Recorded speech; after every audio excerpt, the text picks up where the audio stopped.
Listen, let's talk about marketing, because you're a great believer, you guys, in your social media presence and various and there'll be a lot of agents out there that have never really got their head around why it works as well as it does.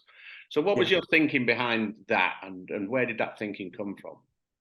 I mean, I'd seen social media in action from where I was before, because I used to have quite a strong influence on the marketing budget and department, and we played and practiced with a few things where I was previously, and you could see the influence of it.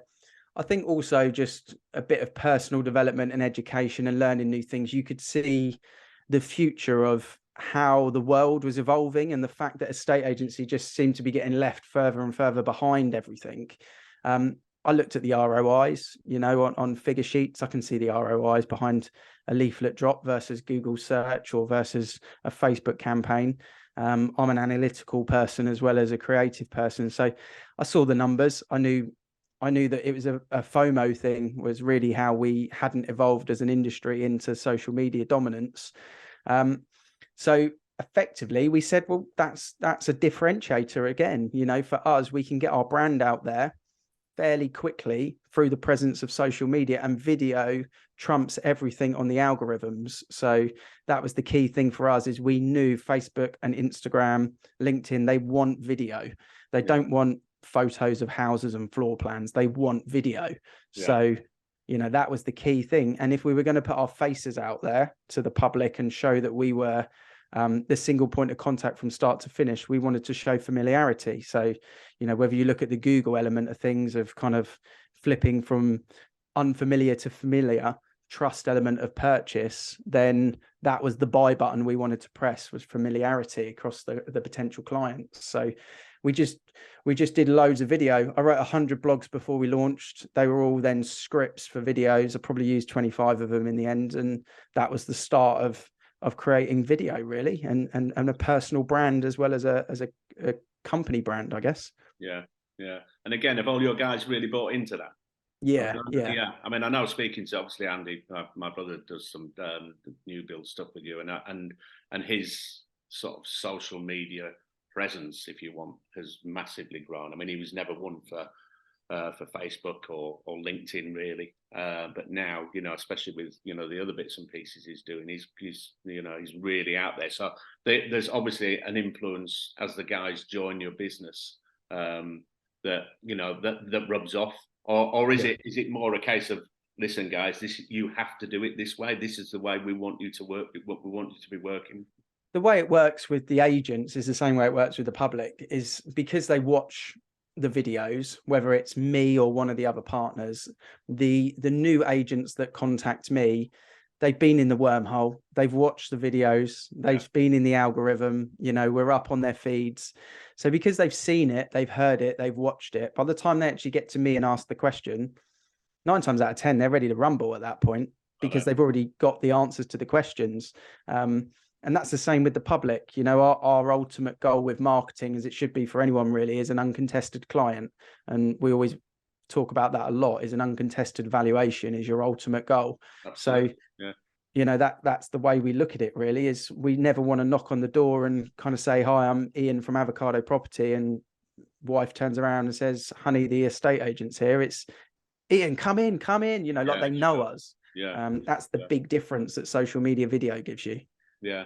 Do you get do you get a lot of valuation requests from your social media presence and from what you do out there? Do you get any, or do you monitor that? Are you aware of, I'm sure you do. Yeah. I mean, the first year, that's the only place we put money was into Facebook, into Meta Business Suite, as it's known now. So, that was the launch of our business, was social media in its entirety. We didn't put any money into Google search. We've never dropped a leaflet.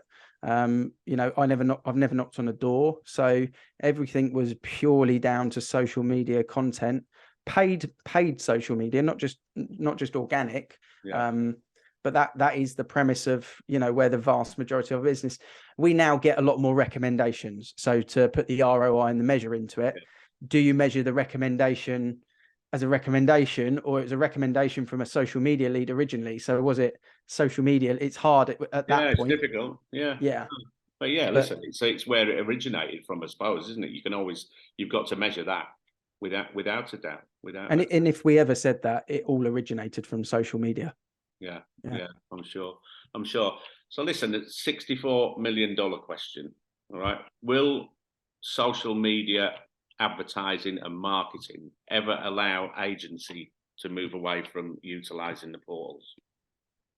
If you put the portals into a single bucket, then I think there will always be a portal. Do the portals become one place with other little frilly things around the side? I think that's the most likely thing. I can't see Rightmove ever being removed from the equation, or if it isn't called Rightmove, it's something that's bought Rightmove and it's the equivalent of. Do we see Boomin come in, come out? Do we see Zoopla potentially come in, come out?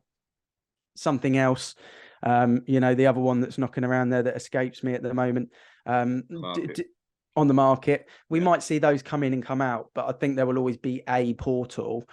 How it looks at the moment, it might be that it's slightly different. The Rightmove might not be the Rightmove that we know now. It might be a slightly different version in the future, but I think there'll always be something available, a single place for everyone to see the property, because there's a place for it in the market, isn't there? So, absolutely. Listen, it was a devil's sort of advocate question, to be honest with you. It's just, it's a situation where there are a lot of people obviously very unhappy with what they have to pay these guys. They do obviously have, they've got control of that particular part of the marketplace, and it's, listen, we saw obviously, didn't we, when COVID kicked in initially, they were very, very reluctant to do anything about their fees, weren't they? And then had to backtrack. And listen, I'm not a fan of how they treat estate agents, but it's a love-hate relationship both ways, isn't it? Because estate agents have tried to sort of create the boycott Rightmove campaign. So it's not a friendly environment, it's a hostile environment. But again, it just comes down to the ROI. Take the ego out of the equation. Does Rightmove generate you business and help you grow your pipeline and your profit share? Yes is the answer, and anyone that says no is lying. That's the way I look at it. Is it's a tool. Use it as a tool. Don't get caught in and upsold to all of their little whistles and bells and products, because you don't need any of those in reality.